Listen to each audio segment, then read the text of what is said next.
So now, he has spent all this time investigating how did Vincent Van Gogh really die. And today, we are going to get to hear his conclusions.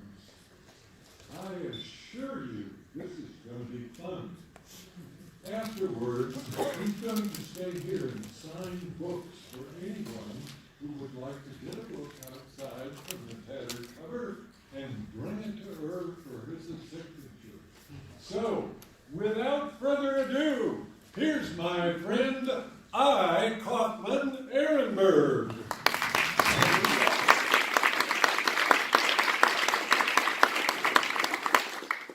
Well, thank you very much for coming, and welcome from the Killing Vincent project. Now, if I seem a little bit strange, I'm not used to 4 screens. I'm more used to a pointer. So I'm going to sort of talk at one of these, and if I walk around if there's a question, just say so. But I will try to give the talk based on one screen that you can see. So welcome. Now, Vincent will hardly. You move that. Anyway, he welcomes you to the Senior Medical School Arts and Medicine Lectureship. And he would be very happy to see so many of you who now enjoy his art and seek the truth about his mysterious death. And we're going to focus on whether it was a suicide or a murder, an honor killing, and you decide. And here you see the gravestones of Vincent and Theo. I took that photo on the 100th anniversary of his death in O'Bear's release. This is the book, Killing Vincent. Now, obviously, Vincent is the man. The myth we're going to be talking about is the suicide. And I hope by the end of this talk, you will believe that he was murdered, that he did commit suicide, that it was not possible for him to commit suicide. And we've done extensive forensic testing to show that with 21st century technology. So I'm going to very quickly breeze through some of Vincent's art period. He started in the Dutch period, basically, and in less than 10 years, he produced a huge amount of material, roughly 1,400 pieces. So he went from a novice to an icon. And this was his early Dutch period. And then his most famous Dutch period was the potato review, and this is a masterpiece. And you'll notice that much of his art in the Dutch period was very dark. He used a very dark palette. When he moved to Paris to live with his brother for a couple of years, his palette significantly lightened up. And he then moved to Arles, and this is one of my favorite things. I just love this and the color, so I show it. But it's not particularly reflective of the Arles period. What most people know about that is the sunflowers. He painted 9 sunflower paintings to decorate the bedroom of Paul Gogh, who was going to come and live with him in the yellow house, which they did for about 2 months. And this is a famous painting of Vincent's bedroom. Now, during this Arles period, Vincent started having attacks. And these attacks were originally, as Gary mentioned, considered epilepsy. But in his own handwriting, you can see he wrote Laverty. And there is no other translation for Laverty than vertigo. And vertigo is the classic necessary hallmark in the diagnosis of Meniere's disease. And he had tinnitus and pressure and fluctuating hearing. So in Vincent's own handwriting, the article that I wrote really looked at the letters that he wrote describing his illness. He wrote about everything. He did sketches of what he was painting. And he described in his letters the classic symptoms of Meniere's disease. So that was the basis for the article in JAMA. And it was a cover story and a special communication from the American Medical Association. Literally, they held it back from publication so it coincided with the 100th anniversary of his death, about 2 days. The name of the publication, so it was very close. So everybody's heard about Vincent's outer ear and the notorious ear mutilation story. Well, there's lots of theories. Did Vincent have a severe episode of tinnitus, as some have suggested, and cut off his ear to try and stop the terrible noise? Or did he have a violent attack of la vertige that was interpreted often as madness or epilepsy back in the day? Or did Vincent challenge Gogh to a duel to defend the prostitute Rachel's honor? This is more what I believe. Did Vincent believe that Rachel was in love with him? And when they were both drunk the night before Christmas in 1888, Gogh told Vincent the facts. And that he really wanted Rachel that night, and that she was just a prostitute. Vincent was crushed in anger. And then Paul Gogh, who's on the right there, lower left in the screen, was a macho man. He was a womanizer, a fighter, a well-known swordsman who even carried his own sword with him. He had what we call today swagger, and was well known for a lot of thick garment and a mastery of exaggeration impossible to see. Did he, like the famous Zorro, just with a flick of his wrist, lop off part of Vincent's left ear? That would be easier for a right-handed swordsman. Okay, so did Vincent pick up his ear from the ground, wrap it up, and take it to Rachel to show her of his love and what he did to defend her honor?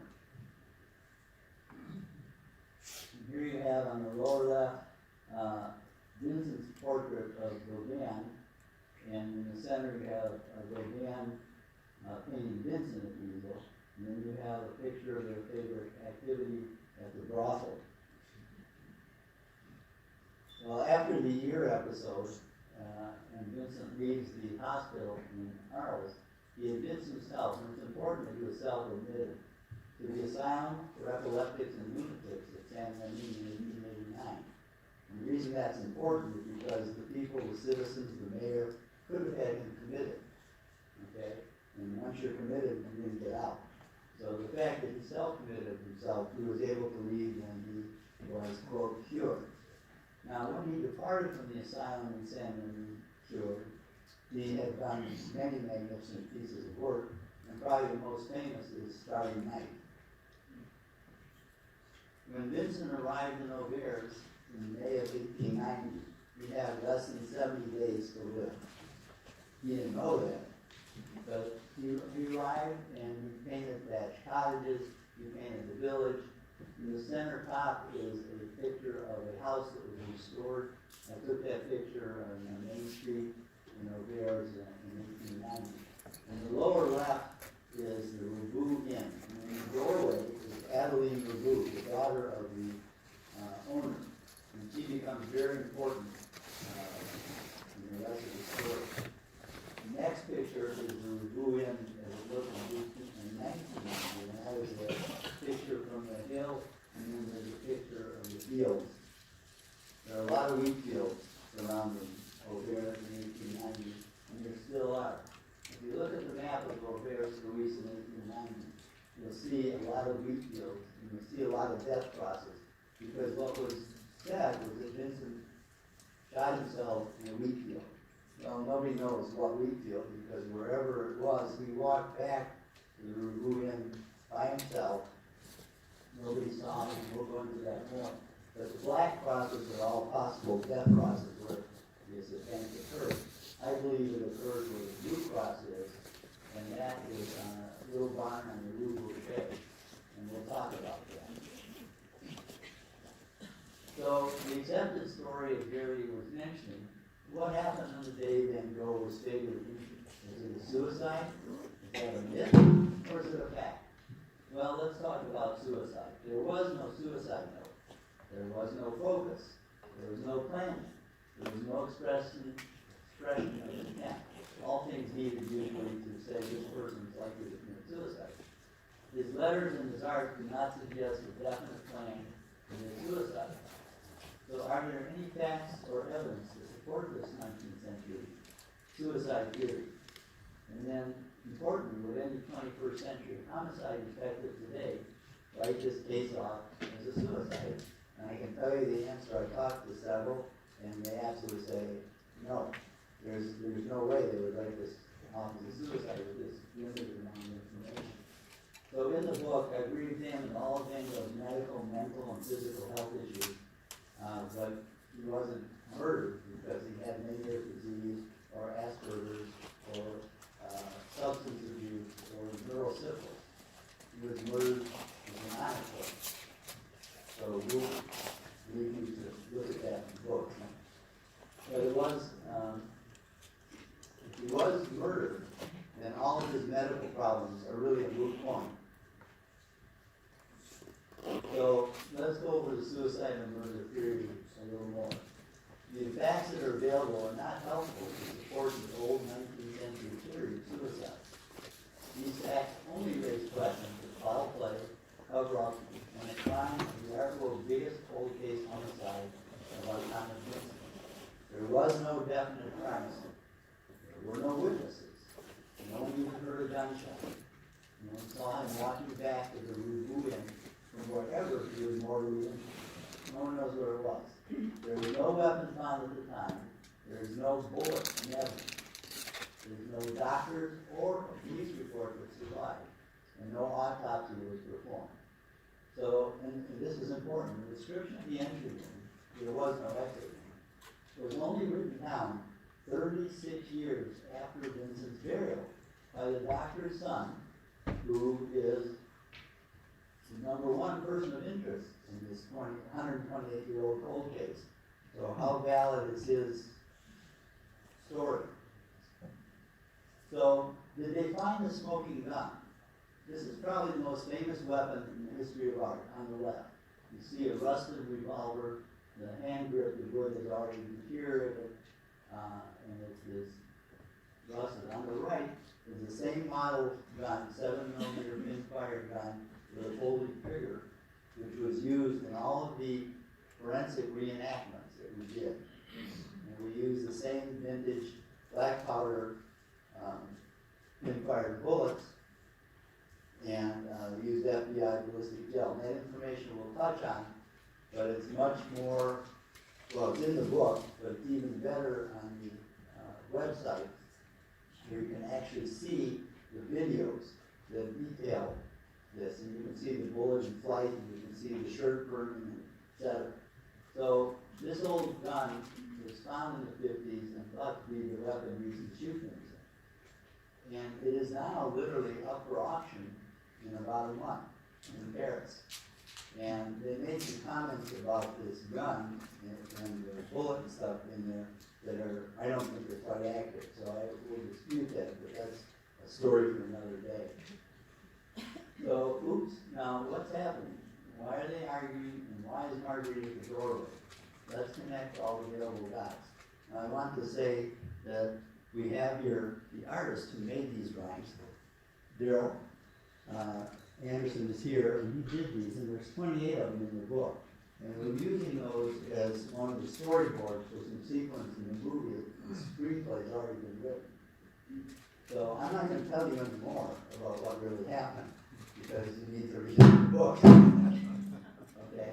But it's very well done, and the screenplay is moving along quite well. It's in table read status, and I'm literally leaving tomorrow for New York and meeting with people for the book publishing and the movie, etc. So now here, Vincent's problem. Was it a botched suicide attempt? Or was it an impossible gunshot wound for Vincent to self-inflict when 21st century forensics are applied? Now if you look on the left, we have Vincent, right-handed Vincent, trying to shoot himself with this Lafayette revolver. Okay? His left hand is pointing at red dot as a point of impact, or where the entry wound would be. Okay? In order for him to shoot himself and hit the point of impact, the trajectory, which would be the red dotted line, would suggest that the bullet is going to exit the left flank, not doing a lot of damage. Remember, there was no exit. But the information that, the very limited information that we have, suggests or states that the bullet entered at the red dot and somehow made a magical turn, dramatic magical turn to the midline, and was used as the excuse by the doctor, Gogh, as to why they could not move into Paris and why they couldn't do the surgery because it was so close to the great vessels in the spine. And it took Vincent at least 30 hours to die from the time he arrived at the Revue Inn. He walked back from wherever he was mortally wounded, went into the inn, climbed 17 stairs by himself, totally unassisted, got in his bed and asked for his pipe. He was lucid, and he wasn't in great distress, and he wasn't hemorrhaging, he wasn't short of breath, he had no hemoptysis, he wasn't coughing up blood. So he was shot in the belly. And on the far right screen, you see a target where we shot Vincent at point blank range. You see about a 4.5 inch black powder burn. And on the shirt, under that other picture, you'll see the entry wound in the shirt, and you'll see the spiraling effect, the rifling effect of the bullet. And then the block below it with the powder burn is FBI ballistic gel, which is supposed to be 100% close, the closest thing to human tissue. So we did all of this stuff, and we did the forensics test quite extensively. We'll go over that a little. But it was technically impossible, physically, for Vincent to get in a position to shoot himself with his right hand, hit the point of entry, and the bullet not to exit, but to turn in, and not have a powder burn. When you put all that together, it was impossible for Vincent to have self-inflicted his mortal wound. Not going. Good. We're not advancing. Really have any question, well, we'll stop here. Well, that doesn't help. We'll try and take care of this. I can wave and point, but that won't help you.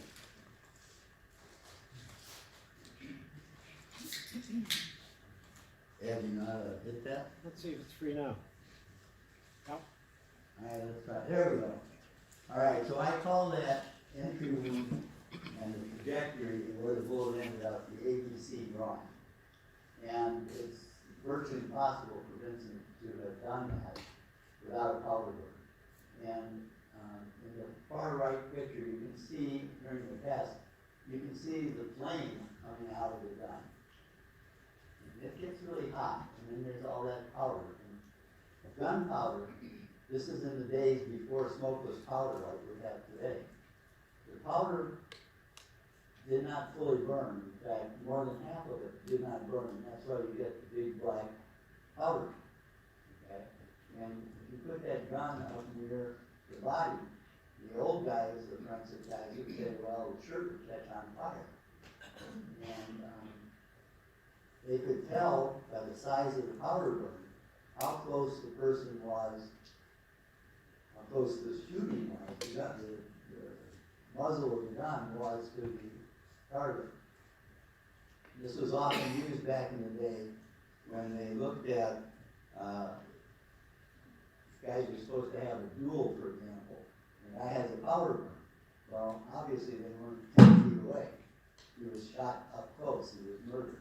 So there, but that's getting off track. But here in the forensic stuff, and I'm just going to touch on this because there's two big parts of it in the book, and on the website you can actually see the videos and see the bullet flight.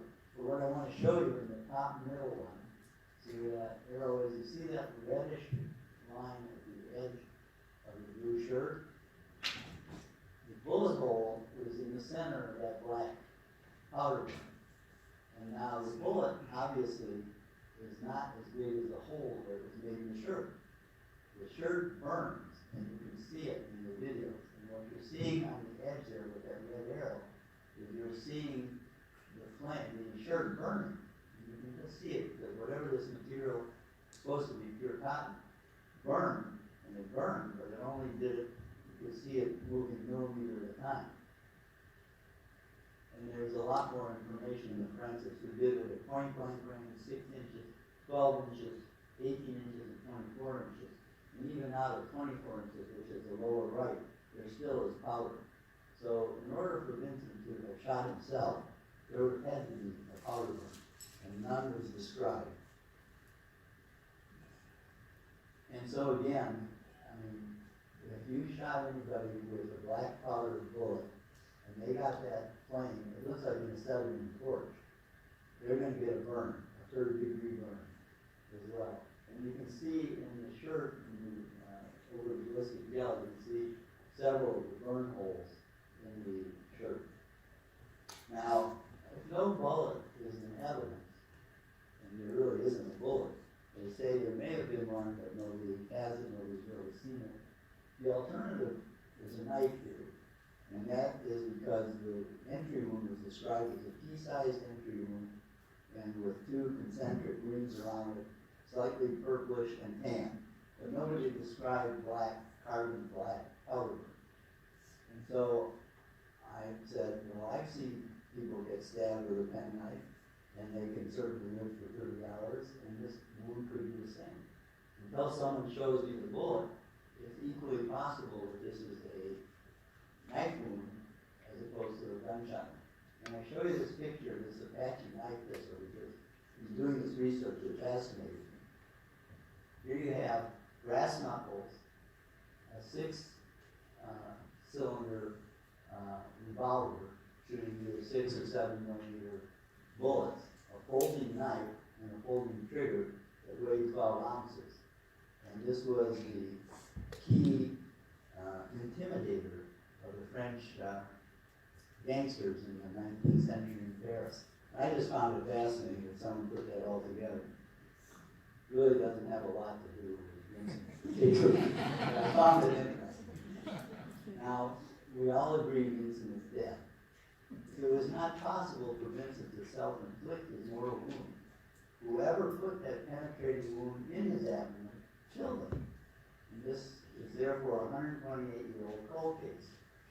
If Vincent did not self-inflict his mortal wound, was this a premeditated an honor killing, or was it only an accident, as some of the art historians and movies are now suggesting? Well, were you convinced by this reading of the 21st century forensics and logical deductive reasoning that Vincent could not have committed suicide? So the question still is suicide or murder. And we'll have a chance to talk about it. So if he was murdered, who killed him and why? Who are the persons of interest? Who was the perpetrator, the facilitators, the disinformation agents, and who are the patsies? The cast of characters and persons of interest could be very long. If you still believe after all this information that Vincent van Gogh committed suicide, well, the rest of it is then moot. Vincent committed suicide. I don't believe that. Was it the teen hooligans from Paris? Was it Dr. Gogh and or his son, Paul Jr.? Was it the illusory Dr. Masbury, who actually wasn't even around town? He was on the Côte d'Azur on a family vacation, but they used him as a patsy in a sense to give second opinion confirmation to Dr. Gogh as to why he couldn't treat Vincent. And then there's a whole host of other people. The Gogh family could have been his lover, Marguerite Gogh, Jacques Lebert was the carpenter who made Vincent's coffin and also framed his art. And then, of course, there's always the butler and the gardener. Okay? And you could even say it was Theo Van Gogh, his brother, who was very much always shown as they had the greatest relationship. So you have to figure out who did it once you determine that suicide was not possible. Now here's an example of René and Gaston Secreton, the two brothers from Paris. Were they patsies? But they kind of fit into the story really nicely and distract from who might have really killed Vincent. Now Now, there are opposing stories, and it becomes a question of whose facts to believe. Was it a suicide or a murder? The cover-up story has been destroyed 60 years later by Adeline Gogh. Now you have Dr. Gogh on the left, and his son on the right, and in the middle you have a very famous portrait that Vincent did of Dr. Gogh. I call them Team Gogh because it's really hard to distinguish them.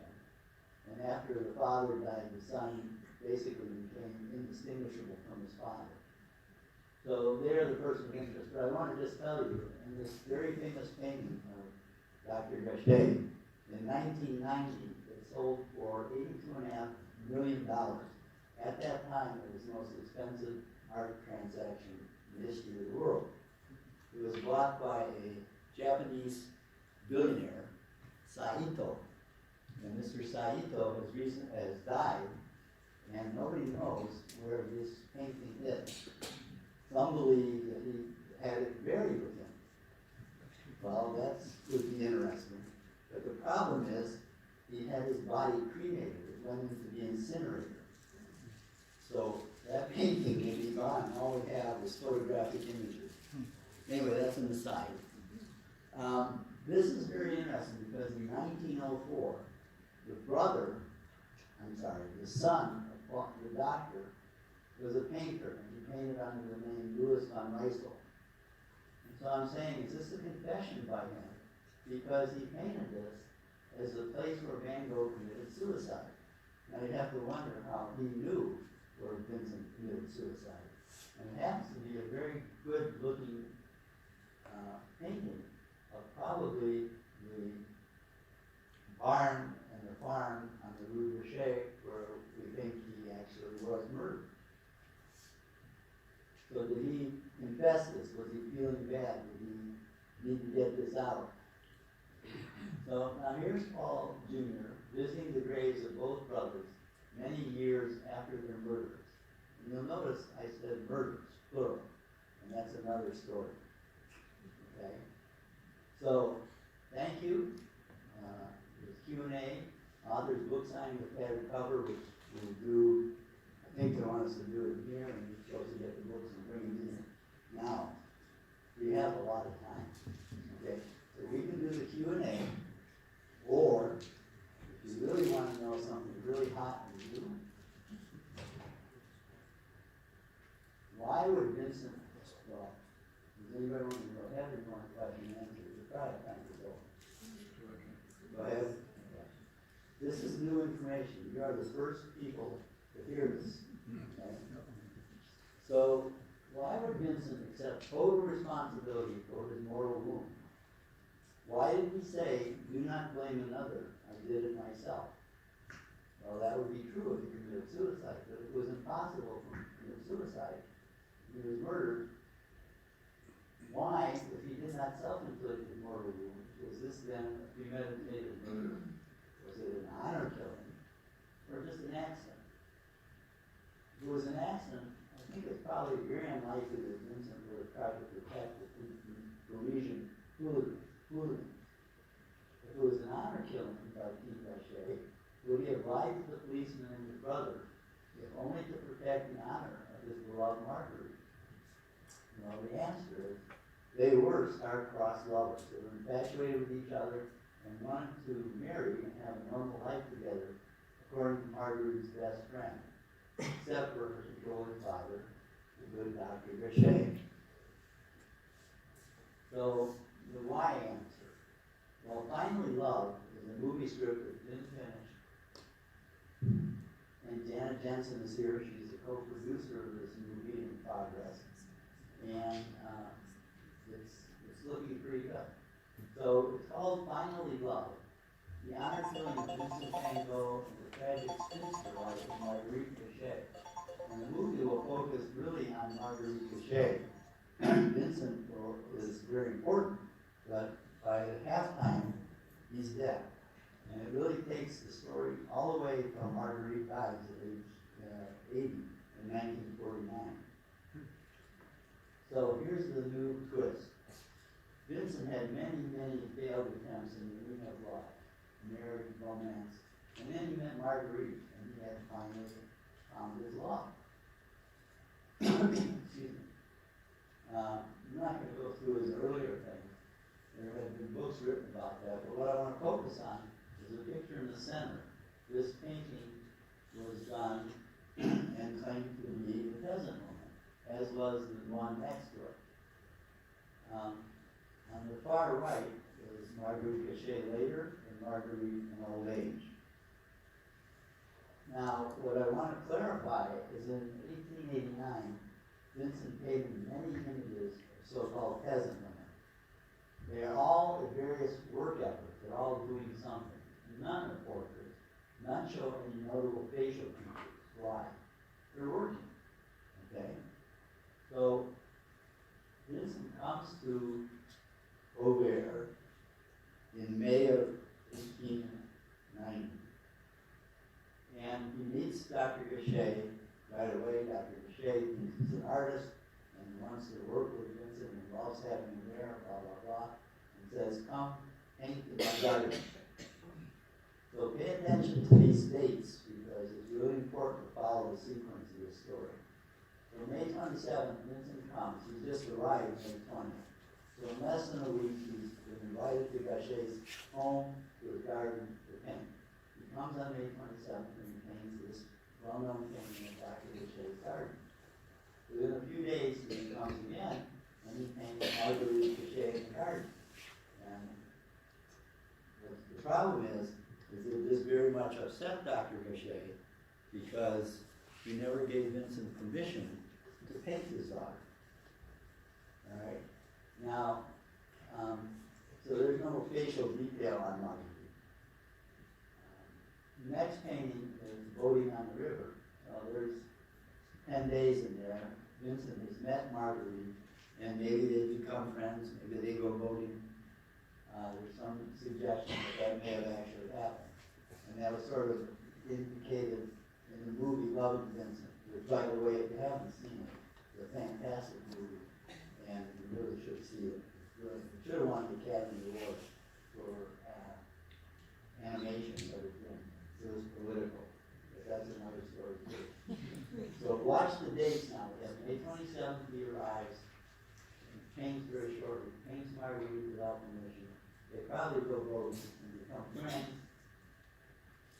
And I'm showing you Adeline Leroux in 3 pictures. I'm not showing you directly related to love affair, but I wanted to show you that Vincent painted all 3 of these paintings on June 23rd. So he was clearly capable of creating more than 1 or even 2 canvases in one day. So that's June 23rd. On June 25th, he paints this painting that I just showed you earlier. It's called A Peasant Woman, a young peasant girl, a young girl standing with a background of wheat. So it's very important to realize that Vincent did not name his paintings except in rare occasions. And the only time legitimately was the name actually given to the painting correctly was if he sketched it and it was in one of his letters. So, and when you, let me just go back a slide and tell you about Adeline, because these 3 paintings, until the 1950s, were only known as the girl in blue. They did not know who Adeline Leroux was. And in the 1950s, when MGM came to France big time, and was getting ready to produce the famous movie Lust for Life with Kirk Douglas and Anthony Quinn, they put out newspaper requests for anybody that knew Vincent. And Adeline Leroux came forward, and she'd been interviewed and told the story that really debunked everything that Cachet said, in fact. So, I'm showing you this for 2 reasons. One, to emphasize that Vincent did not name his paintings, except in rare occasions, and that he was very prolific. 3 paintings in a day. So that was June 23rd. Let's move forward now. The painting that we just discussed, The Peasant Woman, and we took the picture of Marguerite Cachet in the garden and made it the same size relative to the peasant woman. And if you look at that, they look very similar. And in this painting of the peasant woman, she has a blue ribbon on her hair. She's wearing a nice dress. Doesn't look exactly like a peasant woman to me when you compare it to the other paintings he made of peasant women working. She's not working, she's standing.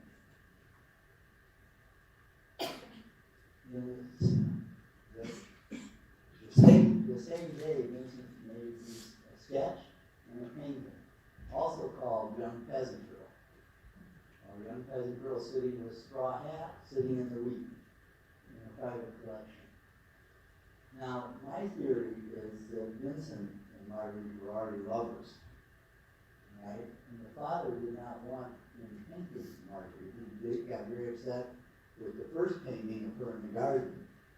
Now, if you are in love with somebody, you want a picture, you want to have something better to that side, you want something to have. Vincent made sketches, and he made a painting. And he did these, I believe, of Marguerite, so he had them. At this point, the father didn't know him, so he had to say, instead of saying, well, this is a picture of Marguerite, he said, this is a peasant girl, if he was asked. And I think that's what happened. So let's look at this one in more detail, because the one in this blue, purple dress with the red on it, does this look anything like any peasant woman painted before by Vincent? She's got a nice cuff dress, she's got a neck button at the top of her collar, she even has a earring on the left ear, that you can see. And she's got this powder blue ribbon around her straw hat. And she has pretty good facial detail. Doesn't look like any of his previous peasant women. And I think this is a picture Vincent made of Marguerite. But as far as I know, no one else has attributed all these paintings to Marguerite. So you are the first ones to hear this story. We're going to try and publish this in an art history journal. I'm sure we'll have some interesting responses. Now, this painting was originally called La Arlesienne and was painted on June 26th.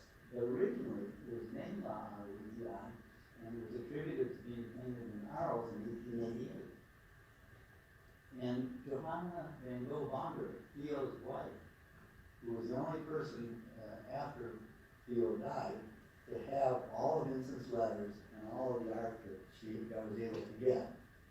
And she actually did a wonderful service for us because she got all the letters together, collected them, translated them, dated them, and the paintings and stuff.